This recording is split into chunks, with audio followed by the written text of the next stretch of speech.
Hello friends, welcome to my channel bake and more. আজকে আমি দোকানের মতো সন্দেশ তৈরি করে দেখাবো। হোলি স্পেশাল এই ঠান্ডায় সন্দেশটি দোলের দিন ভগবানকে নিবেদন করতে পারেন। খুব সহজ একটি মিষ্টির রেসিপি, যে কেউ বাড়িতে খুব সহজে নিজেই বানিয়ে নিতে পারবে, আর খেতে দোকানের থেকেও অনেক বেশি ভালো হবে। এই মিষ্টিটা বাড়িতে বানালে কমেন্ট বক্সে এসে জানাতে একেবারেই ভুলবেন না খেয়ে আপনাদের কেমন লাগলো। তো চলুন সন্দেশগুলো বানানো শুরু করা যাক। সন্দেশ বানাবার জন্য প্রথমে ছানাটা বানিয়ে নেব। এবার একটি কড়াইয়ে ঢেলে দেব অল্প জল আর 2 লিটার দুধ দিয়ে দেব।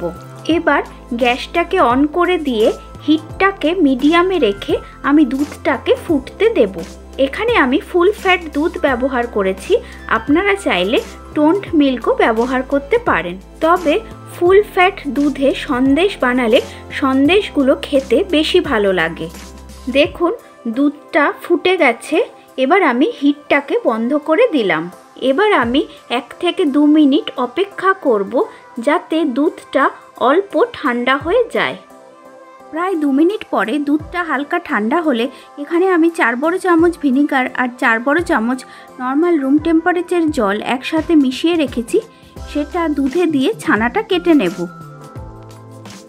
দেখুন নাড়তে নাড়তে কিছুক্ষণের মধ্যে দুধটা কেটে ছানায় পরিণত হয়েছে আর ছানার জলটাও স্বচ্ছ হয়ে গেছে।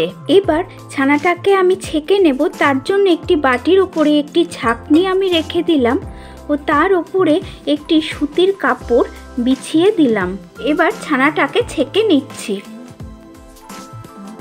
এবার আমি ছানাটাকে নর্মাল রুম টেম্পারেচারে জল দিয়ে ভালোভাবে ধুয়ে নেব, যাতে ছানার টক ভাবটা কেটে যায়। এখানে ছানাটা কাটতে আমি ভিনিগার ব্যবহার করেছি, আপনারা চাইলে লেবুর রস বা টক দই দিয়েও ছানাটা কেটে নিতে পারেন।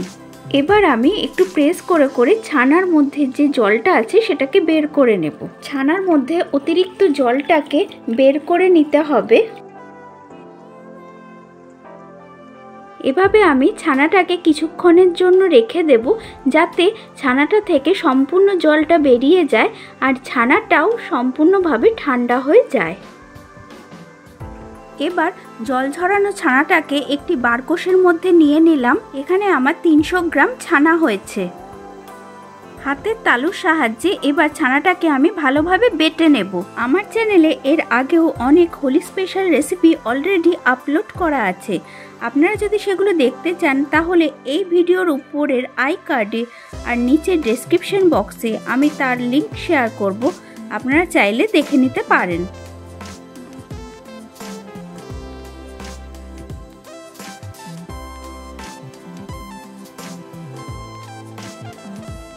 চার 5 মিনিট ধরে আমি ছানাটাকে ভালোভাবে বেটে নিয়েছি। এবার সমগ্র ছানাটাকে আমি 2 ভাগে ভাগ করে নেব।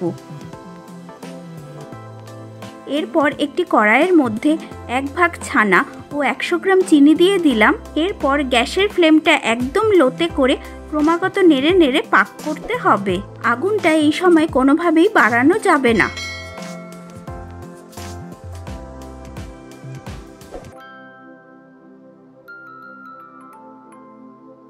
এইভাবে পাক করতে করতে চিনিটা সম্পূর্ণভাবে গলে গেলে আরও 1 ভাগ ছানা কড়াইয়ের মধ্যে দিয়ে একই পদ্ধতিতে পাক করতে হবে।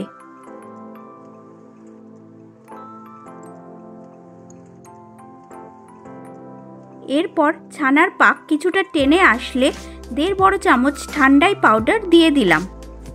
এই ঠান্ডাই পাউডারটা ঘরে কী করে বানাতে হয় সেই রেসিপি আমি আগেই চ্যানেলে শেয়ার করে রেখেছি, আপনারা চাইলে দেখে নিতে পারেন। দেখুন সন্দেশের মিশ্রণটা রেডি হয়ে গেছে। এবার কড়াই থেকে নামিয়ে বারকোশের মধ্যে ঢেলে নিলাম।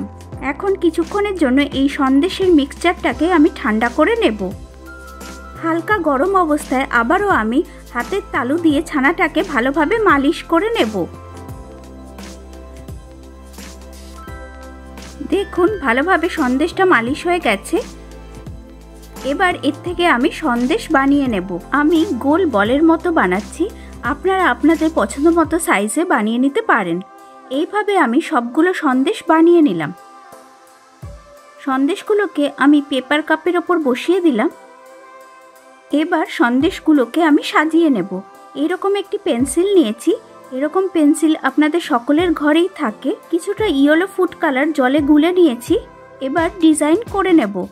অল্প পেস্তা কুচি দিয়ে আমি সন্দেশগুলোকে গার্নিশ করে দিলাম। আশা করছি আমার আজকের এই হোলি স্পেশাল ঠান্ডাই সন্দেশের রেসিপিটা আপনাদের সকলের ভালো লেগেছে। রেসিপিটা বাড়িতে বানালে আপনাদের কেমন লাগলো তা কমেন্ট সেকশনে এসে লিখে অবশ্যই জানাবেন। রেসিপিটা ভালো লাগলে ভিডিওটাকে লাইক ও শেয়ার করবেন।